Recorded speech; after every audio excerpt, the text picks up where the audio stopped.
इन 3 पंछियों की आवाज ना बहुत खतरनाक है। सबसे पहले शोबिल जब भी अपना मुंह खोलता है लगता है कोई आतंकवादी आ चुका है।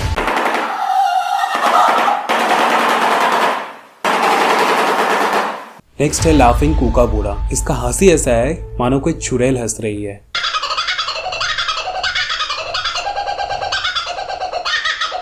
एंड फाइनली लून। अगर इसका आवाज रात में कोई अकेले सुन ले तो सोचो उसका क्या होगा।